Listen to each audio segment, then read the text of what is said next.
نمل از قلم نمرہ Ahmad. Really sorry, میں واقعی چاہتا ہوں ہمارا یہ سفر خوشگوار رہے، اس لیے میں وعدہ کرتا ہوں ان 3 دنوں میں کوئی سچ نہیں بولوں گا۔ اسے پھر سے غصہ آیا مگر ہنستی اور سر جھٹک کر واپس چلنے لگی۔ وہ بھی مسکرا کر نیچے اترنے لگا۔ دونوں ساتھ ساتھ تھے، کندھے سے کندھا، کوہنی سے کوہنی، برابر ہم قدم۔ رش بڑھ رہا تھا۔ وہ جس گلی میں اتر آئے تھے وہاں دونوں اطراف میں دکانیں تھیں۔ لوگوں کا شور، گہما گہمی عروج پہ تھی۔ کہیں سے پکوڑوں اور باربیکیو کی مہک بھی آتی محسوس ہو رہی تھی۔ زمر نے شاپس کی قطار دیکھ کر کہا، ویسے تم نے مجھے کبھی گفٹ نہیں دیا؟ وہ سوچتے ہوئے بولی تھی۔ فارس نے بے یقینی سے اسے دیکھا۔ اور وہ جسے آپ میرے تیسرے سسر کے حوالے کرائی تھیں، وہ کیا تھا؟ زمر نے ناک سکیڑی۔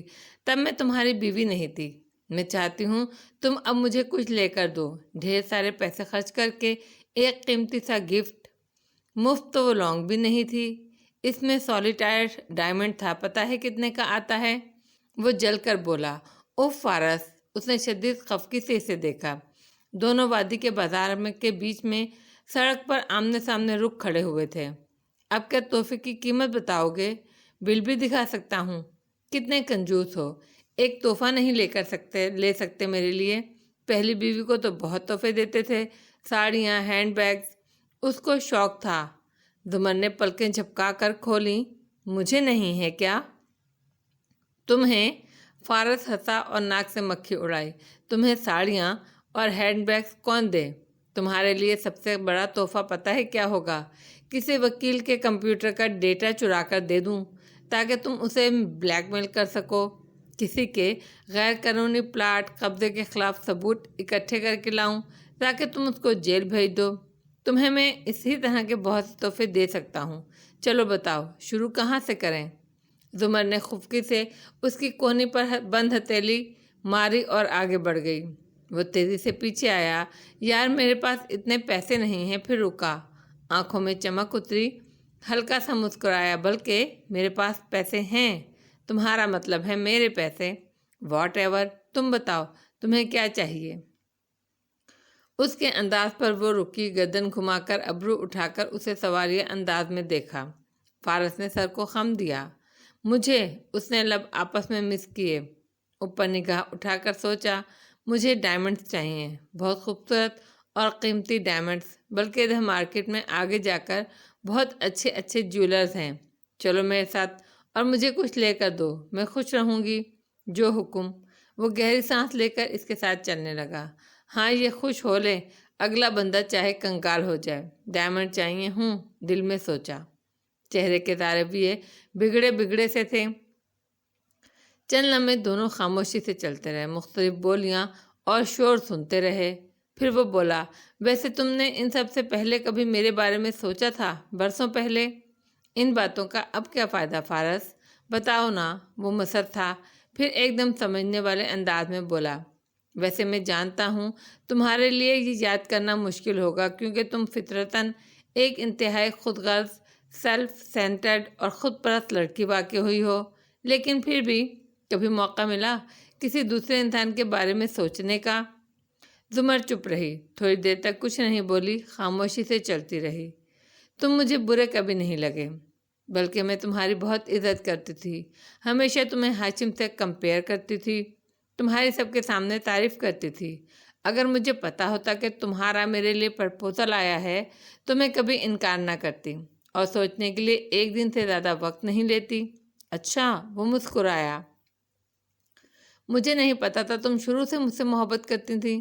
ایک منٹ، میں نے ایسا تو کچھ نہیں کہا۔ وہ غصہ ہوئی، مجھے تو صرف یہی سنائی دے رہا ہے۔ وہ اور بھی بہت کچھ کہنے لگا، پھر رک کر ساتھ چلتے ایک ریڑھی بان کی ریڑھی کو دیکھنے لگا۔ اس پر رنگ برنگی ڈھیروں چیزیں رکھی تھیں، کلپ، پنیں، جیولری۔ زمر نے اس کی نگاہوں کا تعاقب کیا۔ تمہیں اچھی لگی یہ فارس؟ وہ ایک انگوٹھی کو دیکھ رہا تھا۔ وہ چونکا، پھر سنبھل کر مسکرایا، نہیں، میں اس لیے نہیں دیکھ رہا تھا، اور میں مذاق کر رہا تھا۔ میرے پاس پیسے ہیں، میں تمہیں کسی اچھی جیولری شاپ سے ڈائمنڈ لے دوں گا، آؤ چلو۔ مگر وہ نہیں ہلی، آگے بڑھ کر ریڑھی سے پلاسٹک ریپر میں لپٹی انگوٹھی اٹھائی اور الٹ پلٹ کر دیکھی، پھر فارس کو دیکھا۔ تم مجھے یہی لے دو، مذاق اڑا رہی ہو کیا؟ وہ دبی آواز میں خفگی سے بولا۔ نہیں، وہ اطمینان سے مسکرائی۔ مجھے قیمتی زیور چاہیے تھا، مہنگا نہیں۔ اتنا تو پڑھ سکتی ہوں تمہیں کہ معلوم ہو جائے یہ اچھی لگی ہے تمہیں۔ تحفوں کی قیمت نہیں دیکھی جاتی، اس کے ساتھ جڑی فیلنگ دیکھی جاتی ہیں۔ فرمائشی قیمتی چیزوں کی کرنی چاہیے، ضروری نہیں ہے وہ مہنگی ہوں۔ اس نے ریپر فارس کی طرف بڑھایا۔ وہ ہلکا سا مسکرایا اور پھر والیٹ نکال کر ریڑھی بان کو ادائیگی کرنے لگا۔ چند لمحوں بعد وہ دونوں وہیں ٹھیلوں اور اسٹال کے ساتھ کھڑے تھے۔ فارس وہ نیلے پتھر والی ہیروں کی سی چمک لیے انگوٹھی اسے پہنا رہا تھا جو 250 روپے کی تھی۔ زمر نے اسے پہن کر ہاتھ اوپر اٹھا کر دیکھا۔ سورج کی کرنوں کی نکلی ہیرے سے ٹکرانے پر اصلی روشنیاں پھوٹنے لگی تھیں، یوں کہ سارے پہ روشنی چھا گئی، تیز نیلی روشنی۔ اور آج جب وہ بجھی تو انگوٹھی زمر کی انگلی میں تھی اور ہاتھ سے اوپر کلائی پر سیاہ کوٹ کی آستین جھلکتی تھی۔ نظر اٹھا کر دیکھو تو وہ اس روشن سے کمرہ عدالت میں کٹہرے کے سامنے کھڑی تھی اور سعدی یوسف سے پوچھ رہی تھی، قید کے دوران آپ سے کون کون ملنے آتا تھا؟ ہاشم کاردار، جواہرات کاردار، کرنل خاور جس کو بعد میں میرے ساتھ قید کر دیا گیا، اس کے علاوہ چند ایک بار آبدار عبید آئی تھیں۔ وہ سپاٹ سے انداز میں بتاتا گیا۔ حاضرین میں بیٹھی آبدار سر جھکا کر موبائل دیکھنے لگی۔ میں جانتی ہوں یہ آپ کے لیے تکلیف دہ ہوگا سعدی، لیکن کیا آپ قید کے پہلے روز سے آخری روز تک کی داستان مختصراً یہاں سنانا چاہیں گے؟ جی بالکل، یہ میرے لیے تکلیف دہ ہے۔ سعدی نے کرب سے آنکھیں بند کی اور پھر کھولیں، مگر اپنی کہانی کا ان کہا یا ان سنا رہ جانا زیادہ تکلیف دہ ہے۔ بہرحال جیسا کہ میں نے اپنے انٹرویو میں بتایا تھا، مجھے سب سے پہلے ایک ہسپتال لے جایا گیا۔ وہاں ایک دفعہ میں نے باتھ روم کے روشن دان کو، اور ہاشم نے تپ کر نفی میں سر جھٹکا۔ واہ، اب یہ انٹرویو کے نام پر اپنی فرضی کہانی کی کانٹ چھانٹ کر کر سنائے گا۔ سعدی کو دیکھو تو وہ کٹہرے پر ہاتھ رکھے کھڑا کہانی سنا رہا تھا۔ اس کے لب ہل رہے تھے، مگر اسے خود کو اپنی آواز بھی سنائی نہیں دے رہی تھی۔ بھوری آنکھوں میں بھورے شعلے سے جل بجھ رہے تھے۔ ہر دفعہ پلک جھپکنے پر نیا منظر ابھرتا اور ایسے تیزی سے ابھرتا کہ دیکھنے والا اندر ڈوب جائے۔ دور اندر 2 ماہ پہلے مور چال میں زمر اور فارس کی غیر موجودگی نے عجیب ویرانی کر رکھی تھی۔ 2 ماہ پہلے مور چال میں زمر اور فارس کی غیر موجودگی نے عجیب ویرانی کر رکھی تھی۔ حنین کو نت نئے شوق چڑھ گئے تھے۔ ہر وقت گھر کے کسی کونے میں کھڑی ہوتی، گردن اٹھا کر تنقیدی نگاہوں سے در و دیوار کا جائزہ لیتی نظر آ رہی تھی۔ بلکہ نظر کہاں آتی تھی، وہ تو مصروف ہو گئی تھی۔ بیٹھ کر خاکے بناتی رہتی یا ہوم امپروومنٹ اور ہوم ڈیکوریٹ کی ویب سائٹ دیکھتی رہتی۔ اب وہ لوگوں سے کم بات کرتی تھی، ان کے پیچھے کھڑکی دیواریں زیادہ دیکھتی تھی۔ یہاں ایسا فریم لگاؤں، یہاں ایسا 3D آرٹ ٹھوکوں، یہاں وال مورال ہونا چاہیے، یہ وہ۔ ایسے میں سعدی اپنے کمرے میں یوں ہی اداس سا بیٹھا تھا۔ دروازہ کھلا تھا اور سامنے والے کمرے سے ندرت کی لتاڑنے، ڈانٹنے اور پھر رک کر سمجھانے کی آوازیں آ رہی تھیں۔ مخاطب اسامہ تھا جو اکھڑا اکھڑا سا بیٹھا تھا۔ قد لمبا ہوا مگر سمجھ نہیں۔ ندرت کا موقف تھا کہ وہ مغرب کی نماز کے بعد مسجد سے سیدھا گھر آئے گا، اور اگر تمہارا کوئی دوست کبھی گھر کے دروازے تک آیا نا، تمہیں جوتا اٹھا کر اسے مار مار کر وہیں گنجا کر دینا ہے۔ یہ گھروں تک لانے والی دوستیاں ذرا پسند نہیں مجھے۔ آگے سعدی کی مثالیں۔ اسامہ کو برا لگ رہا تھا۔ میں کوئی برے لڑکوں سے دوستی نہیں کرتا، اور سعدی بھائی کا زمانہ اور تھا، اور آپ مجھ پر شک کیوں کرتی ہیں؟ سعدی آرام سے اٹھا اور دروازہ بند کر دیا۔ آوازوں کا راستہ رک گیا۔ وہ جانتا تھا یہ مسئلے اگلے 4 5 6 سال تک چلیں گے۔ بچوں کی آنکھوں پر بندھی پٹی اتارنے کے لیے کم از کم بھی 20 سال کی عمر کو پہنچنا ہوتا ہے۔ کھینچنے اور نوچنے یا سوراخ چھیدنے سے فائدہ کم اور نقصان زیادہ ہوتا ہے۔ بس دھیرے دھیرے پٹی ڈھیلی کرنی ہوتی ہے۔ بہت سی باتیں سے صرف نظر اور ڈھیر ساری توجہ، مگر ابھی وہ امی کو سمجھانے کے موڈ میں نہیں تھا۔ ابھی وہ خود سمجھنا چاہتا تھا، اپنا دماغ سوچوں سے خالی کرنا چاہتا تھا۔ کوئی روزن کھلے، کوئی روشنی آئے۔ وہ اسٹڈی ٹیبل پر آ بیٹھا۔ یہ اس کے چھوٹے باغیچے والے گھر سے مختلف اور زیادہ خوبصورت تھی، مگر اجنبی لگتی تھی۔ کونے میں چند کتابوں کے اوپر قرآن مجید رکھا تھا۔ سعدی نے اسے اٹھایا، چند لمحے اس کتاب کو ہاتھ میں لیے بیٹھا رہا۔ وہ بھاری تھی، مگر دلوں کو ہلکا کر دیتی تھی۔ ایک گہری سانس لے کر اسے صفحے پلٹائے۔ میں پناہ مانگتا ہوں اللہ کی دھتکارے ہوئے شیطان سے۔ اور کہاں انہوں نے جنہوں نے کفر کیا کہ جب ہو جائیں گے ہم مٹی اور ہمارے باپ دادا بھی، تو کیا ہم پھر قبروں سے نکالے جائیں گے؟ بلا شبہ ہوتا رہے گا ہم سے یہ وعدہ، ہم سے اور ہمارے باپ دادا سے۔ اس سے پہلے نہیں ہیں مگر یہ پہلو کی کہانیاں۔ کہہ دو کہ چلو پھرو زمین میں، پھر دیکھو کہ کیا انجام ہوا مجرموں کا، اور نہ غم کرنا ان پر اور نہ تنگی میں ہونا۔ اس سے جو چالیں یہ چل رہے ہیں اور کہتے ہیں کہ کب ہوگا یہ وعدہ پورا، اگر تم سچوں میں سے ہو، کہہ دو شاید کہ آ پہنچا ہو نزدیک تمہارے کچھ اس میں سے جس کی تم جلدی کر رہے ہو۔ اس نے ایک ٹھنڈی آہ بھری۔ اللہ تعالیٰ، میرا دل بہت ٹوٹا ہوا ہے، بہت ویران ہے، اور اب میں امید بھی کھوتا جا رہا ہوں کہ کبھی مجھے انصاف ملے گا کیا؟ دور مجھے اندر لگتا ہے کہ میں بھی گناہ گار ہوں۔ کسی پر قتل کا الزام لگایا ہے، 2 قتل بھی کیے ہیں۔ یہی تو ہاشم کے جرائم تھے۔ قتل کا الزام فارس پر اور 2 لوگوں کا قتل۔ گناہ ویسے ہی ہیں تو کیا گناہ گار بھی ویسا ہی ہوں؟ ہولے سے سر جھٹکا۔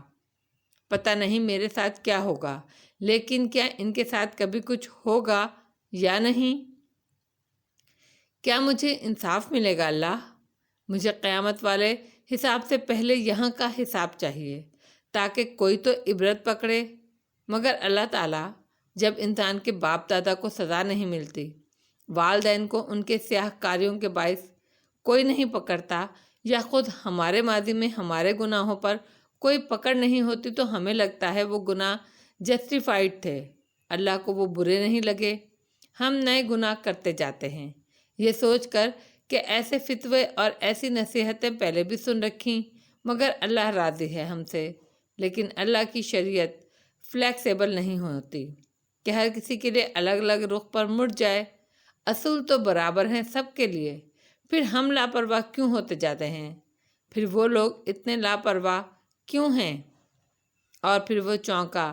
لیکن اگر میں یہ سمجھوں کہ ان کو سزا نہیں ملے گی ان کے باپ دادا کی طرح، تو یہ کفر ہے۔ امید چھوڑنا کفر ہے۔ تو پھر اس نے اچنبھے سے قرآن مجید کے اوراق کو دیکھا۔ کیا میں امید رکھوں؟ کیا میں زمین میں چل پھر کر دیکھوں، ان تمام کیسز کو دیکھوں جن کے فیصلے آئے تھے، ان تمام لوگوں کا انجام دیکھوں جو عدالتی حکم کے بغیر ہی قدرتی آفات کا شکار ہوئے تھے؟ تو کیا ہمیں کبھی امید نہیں چھوڑنی چاہیے؟ میں غم کو ترک کر دوں، دل کی تنگی سے خود کو نکالوں اللہ، ان آیات پر غور کروں تو میرے کرنے کا کوئی کام نہیں ہے۔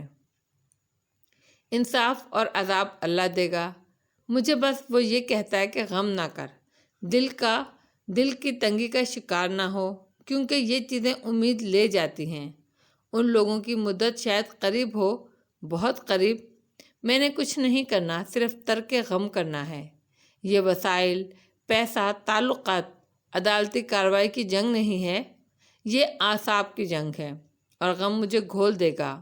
مجھے اب غم نہیں کرنا، مجھے اللہ تعالیٰ کی بات ماننی ہے۔ اللہ تعالیٰ چاہتا ہے ہم اپنی اپنی کشادگی کا انتظار کرتے، ہم لوگ اپنے اپنے غموں کو اور ڈپریشن سے نکلیں۔ مجھے اب غم نہیں کرنا، تب ہی حل نظر آئے گا۔ وہ بے خودی کے عالم میں بولتا جا رہا تھا، لب ہل رہے تھے، آنکھوں کے کنارے بھیگے ہوئے تھے، مگر اپنی آواز سنائی نہیں دیتی تھی۔ اور آج کٹہرے میں کھڑے سعدی نے بھوری آنکھیں زمر پر جمائے گہرا سانس لیا۔ خواب سا ٹوٹا۔ وہ اب پوچھ رہی تھی، اس کے بعد کیا ہوا؟ میں یہ بات انٹرویو میں کہہ چکا ہوں، سب جانتے ہیں۔ پھر مجھے کینڈی میں دوبارہ پکڑا گیا، مگر ہاشم کو اطلاع ابھی نہیں کی گئی تھی، یا شاید وہ پہنچا نہیں تھا۔ اگلی صبح ایک آدمی میرے پاس آیا، اس نے مجھے بتایا کہ چند دن بعد مجھے پاسپورٹ اور پیسے دے دیے جائیں گے۔ پھر ایسا ہی ہوا، مجھے پاسپورٹ دے دیا گیا اور مجھے جانے دیا گیا۔ غالباً وہ لوگ ہاشم سے دغا کر رہے تھے۔ ہاشم کے اپنے پارٹنر جیسے کہ ہارون عبید چاہتے تھے میں آزاد ہو کر ہاشم کے خلاف بولوں۔ میں نے وہی کیا جو مجھے کہا گیا تھا۔ میں پاکستان آ گیا اور یہاں آ کر اپنی ویڈیو ریلیز کر دی۔ اب چونکہ میں مشہور ہو گیا ہوں، اس لیے یہ لوگ مجھے مار نہیں سکتے۔ آبجیکشن یور آنر، ہاشم نے وہیں سے بیٹھے بیٹھے بیزاری سے کہا۔ زمر نے مڑ کر اسے دیکھا۔ کس بنیاد پر؟ ویسے آپ اپنی باری کا انتظار کیوں نہیں کرتے؟ گواہ کو کراس کرتے وقت سب پوچھ لیجیے گا۔ ہاشم خاموش ہو گیا۔ زمر واپس مڑی۔ کیا پاکستان واپس آنے کے بعد آپ سے ہاشم کاردار نے کسی قسم کا رابطہ کیا؟ سوالات، الفاظ سب مدھم ہوتے گئے۔ کمرہ عدالت میں گونجتی آوازیں، ساری باتیں گڈمڈ ہو کر عجیب سا ملاپ بنانے لگی، یوں کہ حرف الگ ہو گیا اور نئے لفظ بننے لگے۔ 2 ماہ پہلے ہوٹل کے خوبصورت سے بیڈ روم کے پیچ کلر کے پردے دیوار گیر کھڑکیوں کے سامنے سے ہٹے تھے اور جالی دار سفید پردے شیشوں کے آگے لہرا رہے تھے۔ پردوں کی جالی نے منظر کو قدرے دھندلا دیا تھا۔ مدھم سا دکھائی دیتا تھا کہ باہر بالکنی اور نیچے دور تک پھیلے سبز پہاڑ اور ان کے بیچ بستی وادیاں۔ کھڑکی کے آگے 2 آمنے سامنے رکھی کرسیاں پڑی تھیں۔ زمر اور فارس مقابل بیٹھے تھے۔ درمیان میں چھوٹی میز تھی جس پر اسکریبل کا کالج کا بارڈر کھلا پڑا تھا۔ لکڑی کے ننھے چوکور ٹکڑوں پر لکھے حروف ان دونوں کے سامنے اسٹینڈ پر پڑے تھے۔ زمر ٹیک لگائے ٹانگ پر ٹانگ رکھے بیٹھی پیر جھلا رہی تھی۔ وہ آگے ہو کر بیٹھا، غور سے کی بورڈ کو دیکھتا، کبھی اپنے پاس موجود حرف کو۔ مان لو ہار، میں تمہیں شرمندہ نہیں کروں گی، زمر نے مسکراہٹ دبائے فیاضی سے کہا تھا۔ آگے کو جھکے فارس غازی نے محض ابرو اٹھا کر اسے دیکھا۔ ابھی وہ وقت نہیں آیا جب آپ سے ہار مانی جائے، مجھے سوچنے دیں۔ ویسے اتنے سال تم نے جیل میں سوشل ورک کرنے کے بجائے تعلیم کی طرف توجہ دی ہوتی تو پڑھی لکھی بیوی کے سامنے شرمندہ نہ ہو رہے ہوتے۔ وہ مسکرا کر پیر جھلا رہی تھی۔ آپ مسلسل چیٹنگ کر کے جیت رہی ہیں۔ پڑھی لکھی ہوں، خفگی سے سر جھٹکا، پھر حرف کو دیکھنے لگا۔ ہر ہار ماننے والا یہی کہتا ہے، فارس نے جواب دیے بنا چند حروف اٹھائے اور پہلے سے رائز کے پیچھے لگا دیے۔ اب وہ یوں بن گیا زمرائز۔ زمر ایک دم سیدھی ہوئی۔ یہ کوئی لفظ نہیں ہے۔ نہیں، یہ ایک لفظ ہے، وہ تپانے والی مسکراہٹ کے ساتھ چہرہ اٹھا کر بولا۔ اور اس کا مطلب ہوتا ہے جھوٹ کو سچ کے پردے میں لپیٹ کر پیش کرنا، محتاط الفاظ کا چناؤ کر کے عدالت میں حرف دلوا کر گواہ سے جھوٹ بلوانا، مگر کہنا ٹیکنیکلی یہ سچ ہے۔ ہر دوسری بات پر کسی شریف انسان کو بلیک میل کرنا اور دھمکانا، باتوں کی ہیر پھیر سے اپنا مطلب نکالنا اور دھونس جمانا، یہ واقعی ایک لفظ ہے۔ زمر اب آنکھیں تیکھی کر کے اسے گھور رہی تھی۔ یہ چیٹنگ ہے۔ نہیں زمر بی بی، یہ ڈبل ورڈ اسکور ہے جو میرے کھاتے میں لکھا جائے گا۔ اب وہ قلم اٹھا کر نوٹ پیڈ پر بنے کالمز میں سے ایک میں لکھ رہا تھا۔ زمر نے خفگی سے اسے دیکھا۔ فارس، یہ آخری دفعہ تھا۔ اب اگر تم نے کوئی لفظ بنایا، ایسا لفظ جو ڈکشنری میں نہ ہوا، تو تم ہار جاؤ گے۔ مجھے یقین ہے یہ لفظ ڈکشنری میں ہوگا، چیک کر لے بے شک۔ ساتھ رکھی دبیز ڈکشنری کی طرف اشارہ کیا۔ زمر ناک سکیڑ کر آگے ہوئی اور پلیٹ میں رکھے حروف پر غور کرنے لگی۔ وہ ایک محفوظ مسکراہٹ کے ساتھ اسے دیکھ رہا تھا۔ گھنگریالے بال کھول کر چہرے کے ایک طرف ڈالے، اس کی پلکیں پلیٹ پر جھکی تھی اور بار بار حروف کو چھوتی انگلی میں انگوٹھی موجود تھی۔ اس نے چند حروف کو دیکھا جو بورڈ پر سجے تھے اور پھر مسکرائی۔ ان کے درمیان چند حرف گھسا دیے اور فاتحانہ نظروں سے فارس کو دیکھا۔ یہ کوئی لفظ نہیں ہے پروسیکیوٹر صاحبہ، اس کا موڈ خراب ہوا ہے نا، وہ ہتھیلی پر تھوڑی گرائے دلچسپی سے اسے دیکھتی رہی۔ فارسزم، اس کا مطلب ہوتا ہے ایک خاص قسم کا برتاؤ، اور جانتے ہو ایسا برتاؤ کرنے والا کون ہوتا ہے؟ انتہائی اکھڑ، کسی پر اعتبار نہ کرنے والا، غصیلا، بد مزاج، ہر بات چھپا کر رکھنے والا اداکار، اور گڈ لکنگ، اس نے لقمہ دیا، اور گڈ لکنگ، ہاں، اور ہر وقت لڑنے کو تیار، گہرے راز رکھنے والا، خود کو عقل کل سمجھنے والا، ایرسونیسٹ، جیل یافتہ، بلیک میلر، یہ سب ہوتا ہے اس کا مطلب۔ وہ انگلیوں پر گنواتی گئی۔ استغفر اللہ، میں آپ کو ایک شائستہ اور ٹھنڈے مزاج کی خاتون سمجھتا تھا۔ وہ افسوس سے اسے دیکھ رہا تھا۔ لفظ بناؤ غازی، باتیں نہ بناؤ، اس نے چیلنج کیا۔ وہ سر جھٹک کر اگلا لفظ بنانے لگا۔ ایم سے اس نے میٹ بنایا تھا۔ زمر کی نظریں ابھی تک زمرائز کے زی پر تھیں، جس کے نیچے ڈبل ورڈ اسکور کا خانہ تھا اور ذرا نیچے ٹرپل ورڈ اسکور۔ وہ چند لمحے سوچتی رہی، پھر اس نے چکوٹ بورڈ پر ٹکڑے رکھے، زی کے اوپر نیچے حرف سجائے۔ غازی، یہ چیٹنگ ہے، یہ لفظ ڈکشنری میں نہیں ہے، اور یہ اصول تھا کہ ہم نام نہیں بنائیں گے۔ دنیا تمہارے نام کے گرد نہیں گھومتی، یہ ڈکشنری میں ہے۔ وہ گردن اکڑا کر بولی تھی۔ زمر بی بی، اگر یہ ڈکشنری میں نہ نکلا تو؟ اس نے ڈکشنری پر ہاتھ رکھا۔ زمر نے جھٹ اس کے ہاتھ پر ہاتھ رکھا۔ اگر یہ نہ نکلا تو میں ہار جاؤں گی، تم جیت جاؤ گے۔ نکل آیا تو میں جیت جاؤں گی اور تم ہارو گے۔ فارس کے ہاتھ پر اس کا ہاتھ تھا اور وہ اس کی آنکھوں میں دیکھ کر مسکراتے ہوئے کہہ رہی تھی، یہ ڈکشنری میں نہیں ہے۔ وہ چبا چبا کر بولا۔ کتاب کھینچی اور اسے کھولا، صفحے پلٹائے، انگلی دوہراتا گیا نیچے سے اوپر، جی ایچ۔ وہ مطلوبہ کالم تک آیا۔ لبوں پر مسکراہٹ غائب ہوئی۔ چونک کر سر اٹھا کر اسے دیکھا۔ وہ دلچسپی سے اسے دیکھتی مسکرا رہی تھی۔ ادھر صفحے پر لکھا تھا غازی، مسلم وار ہیرو۔ اس کا منہ چڑھا رہا تھا۔ کہا تھا نا، تھوڑا بہت پڑھ لیا ہوتا جیل میں تو آج کام آ جاتا۔ خیر، میں تمہیں شرمندہ نہیں کروں گی۔ وہ آگے کو جھکی اور بازو لمبا کر کے ہاتھ سے اس کا چہرہ تھپ تھپایا۔ فارس نے اپنا چہرہ جھٹک کر پیچھے ہٹایا۔ ماتھے پر خفگی سے بل پڑ گئے۔ آپ مسلسل چیٹنگ کر کے جیتی ہیں۔ ہر دوسری باری پہ آپ مجھے اسکریبل کا نیا اصول بتاتی ہیں جو میرے باپ دادا نے بھی نہیں سنا، جبکہ میں پوری ایمانداری سے کھیلتا رہا ہوں۔ ہاں، ایک اس بات کا تو یقین ہے مجھے کہ اب تم میرے ساتھ پورے ایماندار ہو، اور یہ بھی کہ کم از کم اب تم مجھ سے کوئی بات چھپا نہیں رہے۔ وہ مسکرا کر سارے ٹکڑے بورڈ سے اٹھا رہی تھی۔ حروف بکھر گئے، الفاظ ٹوٹ گئے۔ فارس بالکل سن سا بیٹھا رہا۔ اندر تک اس کا وجود ٹھنڈا ہو گیا، جیسے کوئی انسان برف کے صحرا میں ٹھنڈ سے مر جائے۔ نیلا، سفید۔ لمحے بھر میں وہ پیچھے چلا گیا۔ وہ ڈاکٹر قاسم کے کلینک میں بیٹھا تھا اور وہ کہہ رہے تھے، مگر میں برا آدمی نہیں ہوں۔ فارس اٹھنے لگا۔ میں اب چلتا ہوں، مگر یاد رکھیے گا کہ زمر کو آپ وہی کہیں گے جو میں نے آپ کو سمجھایا ہے، ورنہ میرا اسنائپر آپ کو کسی بھی وقت نشانہ بنا سکتا ہے۔ وہ موبائل جیب میں ڈالتا کھڑا ہوا تھا۔ کیا آپ جانتے ہیں فارس غازی کے اس ملک میں بلکہ اس دنیا میں ہر سال ہزاروں عورتوں کو جبراً سیٹلائز کیا جاتا ہے؟ وہ بالکل ٹھہر گیا تھا۔ بہت سے چکر الٹے ہوئے تھے۔ سوری، امریکی جیلیں ہوں یا پاکستان کے ہسپتال یا دیہات میں لگے فری کیمپ، یہاں زخم کسی اور شے میں ہوتا ہے اور سرجری کے بہانے اس عورت کو سیٹلائز بانجھ کر دیا جاتا ہے۔ بعد میں کہا جاتا ہے کہ آپریشن کے دوران یہ ناگزیر تھا۔ بعض عورتوں کے رشتہ دار بھی یہ کام کرواتے ہیں۔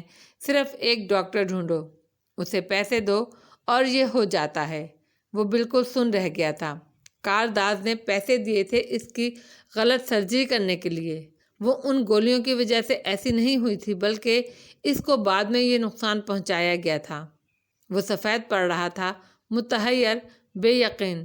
مسز کاردار چاہتی تھی کہ وہ شادی نہ کر سکے تاکہ وہ ایک مضبوط گواہ کے طور پر آپ کو جیل بھیج دے۔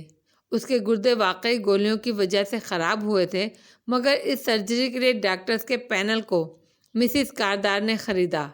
اس کے بعد بھی مسز زمر صرف ان ڈاکٹرز کے پاس گئیں جن کی طرف ہم ان کو ریفر کرتے تھے۔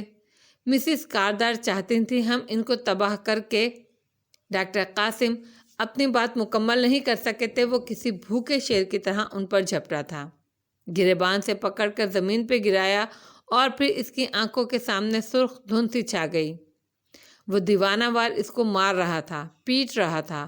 اس کا کتنا خون نکلا، کون سی ہڈی ٹوٹی، کتنے دانت خون میں لتھڑ کر باہر گرے، اسے کچھ ہوش نہیں تھا، مگر اس سرخ دھند میں اس نے اس کی دبی دبی کراہ سنی۔ میری پوری بات سنو، مگر میں نے ایسا نہیں کیا تھا، میں برا آدمی نہیں ہوں، میری بھی ایک بیٹی ہے، میں نے صرف رپورٹس میں عدل بدل کی تھی۔ مسز کاردار کو نہیں معلوم، کسی کو نہیں معلوم، مگر میں نے ایسا کیا تھا، وہ خون آلود منہ اور اکھڑی سانسوں کے درمیان کہہ رہا تھا۔ میں تمہیں اس لیے بتا رہا ہوں کہ اب یہ بات کھل جائے گی۔ وہ ٹھیک ہے، وہ ماں بن سکتی ہے، ہاں مشکل ہوگا اس کے لیے، گردوں کی وجہ سے تھوڑا مشکل ہوگا، مگر ممکن ہے، بہت زیادہ ممکن ہے۔ میں نے صرف رپورٹس اور دوائیاں بدلی تھیں۔ اور وہ ہاتھ روک کر اسے دیکھنے لگا۔ اس کے سفید سویٹر پر خون لگ گیا تھا، تازہ خون، سرخ خون۔ فارس نے زمر کو دیکھا جو اسکریبل کے نئے ٹکڑے سجا رہی تھی۔ اس کے جھکے چہرے پر مسکراہٹ تھی۔ وہ خاموش بیٹھا رہا، لفظ ٹوٹ ٹوٹ کر جڑتے گئے اور جڑ جڑ کر ٹوٹتے گئے۔ اور آج سعدی یوسف، کیا آپ کی ہاشم کاردار سے پاکستان آنے کے بعد اپنے وکلا کی غیر موجودگی میں کوئی ملاقات ہوئی ہے؟ زمر اس سے پوچھ رہی تھی۔ کٹہرے میں کھڑے سعدی نے نظریں اٹھا کر سامنے بیٹھے ہاشم کو دیکھا۔ دونوں کی نگاہیں ملی۔ پرانے دنوں کے بہت سے سائے لہرائے۔ مجھے یاد نہیں، اس نے شانے اچکائے۔ ہاشم ہلکے سے مسکرایا۔ بس ایک ثانیے کو اس نے آنکھیں بند کی تو اندھیرا چھا گیا۔ 2 ماہ پہلے نیم اندھیرے کلب میں لاؤنج کی طرح ایک جگہ بنی تھی۔ مدھم رنگ برنگی بتیاں سارے میں محو رقص تھیں، کچھ بھی صاف نظر نہیں آتا تھا۔ بڑے صوفے پر ارد گرد کھاتے پیتے ٹہلتے لوگوں سے بے نیاز ہاشم کاردار ڈنر جیکٹ میں ملبوس موبائل پر بٹن دبا رہا تھا۔ ٹائی ندارد، کالر کا اوپری بٹن کھلا تھا۔ وہ آرام دہ سا بیٹھا تھا، پس منظر میں بجتی موسیقی اعصاب کو سکون دے رہی تھی۔ ایسے میں کوئی اس کے ساتھ آ کر بیٹھا۔ وہ اپنی اسکرین کو دیکھتا رہا، ہلا تک نہیں، نظریں بھی نہیں اٹھائیں، بس اسکرین پر انگلی پھیرتے ہوئے بولا، قانوناً تم اپنے وکلا کی غیر موجودگی میں مجھ سے نہیں مل سکتے۔ تم سے کورٹ میں اس بارے میں پوچھا جا سکتا ہے سعدی یوسف۔ میں یہاں سے گزر رہا تھا تو ادھر آ گیا، اب یہاں ایک پبلک پلیس میں بیٹھا ہوں، اتفاق سے تم میرے ساتھ بیٹھے ہو، اس میں میرا کیا قصور ہوا؟ ہاشم نے اب کی نظریں گھما کر اسے دیکھا۔ وہ ٹانگ پر ٹانگ جمائے سیاہ آستین کی ٹی شرٹ اور نیلی جینز میں ملبوس تھا۔ اب اس نے گردن موڑ کر ہاشم کو دیکھا، ہلکا سا مسکرایا۔ وہ آنکھیں اندر تک زخمی تھیں، مگر ان زخموں کے کھرونڈ لگتا تھا بننے لگ گئے ہیں۔ کہو کیا چاہتے ہو؟ ہاشم نے فون رکھ دیا اور سوالیہ نظروں سے اسے دیکھنے لگا۔ کبھی سوچا تھا تم نے ہاشم، کولمبو کے اس تہہ خانے میں جب ہم ملتے تھے، کبھی وہاں بیٹھے سوچا تھا کہ ایک روز ہم یوں بھی ملیں گے؟ اگر تو تم مجھ سے کوئی اعتراف جرم کروانا چاہتے ہو تو وہ میں کروا چکا ہوں، وہی دکھانے آیا ہوں۔ میں تمہارے آفس 21 مئی کو اسی لیے آیا تھا۔ اس نے موبائل اسکرین پر ویڈیو پلے کی اور موبائل ہاشم کو دے دیا۔ اندھیرے کمرے میں اتنے رش اور شور کے باوجود بھی وہ اس ویڈیو میں چلتی آواز سن سکتا تھا۔ اسکرین پر وہ پاور سیٹ پر بیٹھا دکھائی دے رہا تھا اور وہ بولے جا رہا تھا۔ بہت سے اعتراف جرم، HD کوالٹی ویڈیوز، صاف آواز۔ ہاشم کاردار کی گردن پہ پسینہ آنے لگا۔ وہ ایک دم سیدھا ہو کر بیٹھا، ٹائی ڈھیلی کرنے کو گریبان تک ہاتھ لے کر گیا، مگر ٹائی تو گردن میں کسی ہوئی ہی نہیں تھی۔ پھر تم اسے کورٹ میں استعمال نہیں کر سکتے۔ اس کا سانس تھکنے کی طرح چل رہا تھا۔ سونی کی آنکھیں نگاہوں کے سامنے گھوم رہی تھیں۔ مگر میں اسے YouTube پر لیک تو کر سکتا ہوں، ایڈٹ کر کے۔ دیکھو نا تمہارا اعتراف جرم کتنا دلچسپ ہے، جوسی اور سنسنی خیز، میڈیا کتنے ہی دن اس کو چلائے گا۔ وہ اب مزے سے مسکرا کر کہہ رہا تھا، اور پھر میں اس ویڈیو کو سونیا کے ٹیب پر اپلوڈ کر دوں گا۔ تم وہاں سے مٹاؤ گے تو میں سونیا کے ہر کلاس فیلو کے فونز اور ٹیب پر اسے بھیجوں گا۔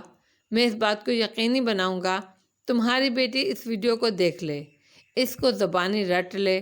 وہ اس ویڈیو کے ساتھ بڑی ہوگی، دنیا کے کسی بھی کونے میں چلی جائے یہ ویڈیو اسے ڈھونڈ لے گی، وہ اس سے کبھی بھاگ نہیں سکے گی، اور وہ جتنی دفعہ اسے دیکھے گی تم پر یقین بے یقینی اور اس ویڈیو پر یقین بڑھتا جائے گا۔ وہ اگلے 10 سال تک اس سے پیچھا نہیں چھڑا سکے گی۔ وہ اس کے ساتھ بیٹھا گردن موڑ کر اسے دیکھتا کہہ رہا تھا۔ اس کی نگاہیں سرد تھیں، مسکراہٹ بھی سرد تھی۔ ہاشم کی رنگت زرد پڑ رہی تھی، وہ کوئلے جیسی رات میں سونے کی طرح پیلا ہو رہا تھا، تنفس تیز ہو گیا تھا۔ تم کیا چاہتے ہو؟ تمہاری بیٹی کو اس سے محفوظ رکھنا چاہتا ہوں۔ میں اس کو گیو اپ کر دوں گا، اپنی زبان دیتا ہوں، نہ عدالت میں استعمال کروں گا نہ انٹرنیٹ پر ڈالوں گا۔ تم میری اور سونیا کی ویڈیو گیو اپ کر دو جس میں میں نے اسے اغوا کیا تھا۔ ہم دونوں اپنے سب سے بڑے ثبوت گنوا کر آؤ نہتے اس میدان میں اترتے ہیں، اپنی زبانوں، اپنے سچ اور جھوٹ کے ساتھ۔ تم اپنی دلیل دو، میں اپنی دوں گا۔ آؤ اس کیس کو ختم کرتے ہیں، مگر لڑ کر، بھاگ کر نہیں۔ ہاشم کتنی دیر اس کا چہرہ دیکھتا رہا، کبھی بے چینی سے، کبھی ترحم سے۔ مجھے تمہیں عدالت میں ذلیل کرنا ہوگا۔ اس کی آواز دھیمی تھی۔ میں یہ نہیں کرنا چاہتا۔ میں ایک دفعہ تمہاری زندگی برباد کر چکا ہوں، دوبارہ نہیں کرنا چاہتا۔ تم شاید یقین نہ کرو لیکن تم مجھے سونی، شیرو، ممی اور آبی کی طرح اب بھی اتنے ہی عزیز ہو۔ سعدی کے لبوں پر زخمی سی مسکراہٹ گویا بلبلائی تھی۔ عزت اور ذلت وکیلوں کے ہاتھ میں نہیں ہوتی، جس کے ہاتھ میں ہوتی ہے وہ چاہے تو سب ٹھیک ہو سکتا ہے، چاہے تو سب بگڑ سکتا ہے۔ اسی کے ہاتھ میں رہنے دو عزت کو، اور تمہیں جو کرنا پڑے تم کرو۔ مجھے ہر حد تک جانا ہوگا۔ سب سے پہلے تم گواہی کے لیے پیش ہوگے۔ میں ایک فقرے میں تمہیں تباہ کر دوں گا۔ میں جیت جاؤں گا سعدی، میں کیس سے نہیں ڈرتا۔ تمہیں جس حد تک جانا ہے تم جاؤ، میری طرف سے تمہیں اجازت ہے، مگر اس کیس کو لڑو، ایک اسپیڈی ٹرائل لڑو تاکہ چند ماہ میں فیصلہ آ جائے، آر یا پار۔ اس کے لہجے میں عزم تھا۔ ہاشم اسے دیکھے گیا، پھر اس نے چہرہ واپس موڑ لیا، سامنے دیکھنے لگا۔ سعدی موبائل جیب میں ڈالتا اٹھ کر کھڑا ہوا۔ کیا تم مجھے معاف کر سکتے ہو؟ سعدی یوسف کے قدم زنجیر ہوئے۔ اس نے چہرہ موڑا۔ ہاشم، وہ اداسی سے مسکرایا۔ یہ کیس میں تمہارے خلاف نہیں لڑ رہا، یہ میرے اور نوشیروان کے درمیان ہے، اور وہ مجھ سے معافی مانگے بھی تو میں اسے معاف نہیں کروں گا۔ سی یو ان کورٹ۔ وہ اب دور جا رہا تھا، نیم اندھیرے میں وہ گم ہو گیا تھا۔ ہاشم کاردار نے موبائل اسکرین روشن کی، فوٹو گیلری کھولی، اس نوٹ کی تصویر نکالی جو اس نے چند دن پہلے لے کر محفوظ کر لی تھی۔ اس پر نمبر زبانی ازبر کیا اور پھر ٹویٹر کھولا۔ ہر حد اس نے تازہ ٹویٹ میں وہ نمبر گڈ ایوننگ پاکستان لکھ کر آگے ڈالا اور ٹویٹ پبلک کر دی۔ ابھی اس نے موبائل واپس رکھا ہی تھا کہ وہ تھر تھرایا۔ ہاشم نے چونک کر اسے دیکھا۔ بلاک نمبر سے پیغام موصول ہوا تھا۔ اپنے کمرے کی سنگھار میز کی سب سے نچلی دراز کھولو، سعدی یوسف کا پاسپورٹ، مکمل پاسپورٹ تمہیں وہیں ملے گا۔ ہاشم والیٹ اور چابیاں اٹھا کر تیزی سے باہر کو لپکا تھا۔ آج کے دن مجھے یاد نہیں، سعدی یوسف ایک اور سوال کے جواب میں کہہ رہا تھا۔ سب حاضرین تماشائیوں کی طرح خاموشی سے اسے دیکھ رہے تھے۔ ان میں حنین بھی بیٹھی تھی جو مسلسل دانت سے ناخن کتر رہی تھی۔ سوچتی نظریں زمر پہ تھیں جو سعدی سے سوال در سوال پوچھ رہی تھی۔ اس کی ناک کی لونگ سونے کی بنی تھی اور پچھلی لونگ سے ذرا مختلف تھی، مگر ہیرا ہو بہو تھا۔ ہنا کے لبوں پر مسکراہٹ بکھر آئی اور اسے یوں لگا گویا ارد گرد پتھروں کی پتیاں بکھر گئی ہوں۔ خوشبو تھی۔ 2 ماہ پہلے زمر اپنے کمرے سے نکلی تو حنین سامنے کھڑی تھی۔ بالوں کو جوڑے میں لپیٹ کر گول مول باندھتی زمر نے چونک کر ہنا کو دیکھا۔ مور چال میں صبح کی مخصوص گہما گہمی تھی۔ کچن سے اسامہ اور سعدی کی آوازیں آ رہی تھیں، مگر حنین یہاں کھڑی تھی۔ کیا ہوا؟ جنید کو خالی ڈبی کچن کے فرش پر ملی تو اس نے پورا کچن چھان مارا۔ کچے کی ٹوکری سے آپ کی لونگ ملی، سونا ذرا پگھل چکا تھا۔ میں آپ کے پیچھے۔ اس نے کمر پر کیا ہاتھ سامنے کیا تو اس میں سفید مخملی ڈبی رکھی تھی، اس کو جیولر کے پہ لے گئی تھی۔ اس نے ڈائمنڈ کو نکال کر نئی لونگ میں جڑ دیا۔ یہ وہی لونگ ہے اور وہ نہیں بھی ہے، اندر وہی ہے مگر بیرونی سانچہ فرق ہے، احساس وہی ہے مگر گلٹ اور بوجھ جیسی علائشوں سے پاک ہے۔ میں نیا ڈائمنڈ نہیں لینا چاہتی تھی، کوئی کسی کی جگہ نہیں لے سکتا زمر۔ مسکرا کر اس نے وہ ہیرا پیش کیا۔ زمر کے ہاتھوں نے جوڑے کو چھوڑ دیا، بال پھسل کر نیچے بہتے گئے۔ وہ متحیر سا اس ڈبی کو کھول کر دیکھ رہی تھی۔ ادھر کچن میں سادی سے ناخوشی کے عالم میں کہہ رہا تھا، آپ کو وہ ویڈیو ان کے خلاف استعمال کرنی چاہیے تھی۔ یہ میرا طریقہ ہے اس سے استعمال کرنے کا ہاشم کے خلاف۔ یقین کرو اسامہ، ہم اس کو ویسے استعمال نہیں کر سکتے تھے۔ ہر گیند کھیلنے والی نہیں ہوتی، کسی گیند کو روکنا بھی ہوتا ہے۔ وہ اسے سمجھا رہا تھا۔ اسامہ مسکرا دیا۔ انسان کو کوئی چیز نہیں ہرا سکتی جب تک وہ خود ہار نہیں مان لے۔ سعدی نے مشکوک نظروں سے اسے دیکھا۔ یہ کس کا ڈائلاگ ہے؟ عمران خان کا ہے بھائی، اس نے برا سا منہ بنا کر بتایا۔ وہ ان سب کی آوازوں سے بے نیاز اپنے سنگھار میز کے سامنے کھڑی اس لونگ کو اپنی مغرور ناک میں سجا دیکھ رہی تھی۔ اس کی آنکھیں چمک رہی تھیں، لبوں پر مسکراہٹ پھوٹ رہی تھی۔ باتھ روم کا دروازہ کھلا اور فارس باہر نکلا تو وہ اس کی طرف گھومی اور شانے اچکائے۔ فارس کی نظریں ٹھہر گئیں۔ وہی ہے، وہ مسکرا کر بولی تھی۔ اس نے کچھ نہیں کہا، اس کے چہرے سے ہی سب ظاہر تھا۔ وہ محبوس سا ہوا تھا، گردن میں ڈوب کر ابھرتی گلٹی واضح نظر آئی تھی۔ آنکھوں میں ایک چمک بھی اتری تھی جو شاید زمر نے پہلے کبھی نہیں دیکھی تھی۔ محض تائید میں سر کو خم دیا اور آگے بڑھ گیا۔ ان تاثرات کے لیے وہ جان بھی دے سکتی تھی۔ اسے پہلی دفعہ احساس ہوا تھا کہ مسکرا کر وہ بال برش کرنے لگی تھی۔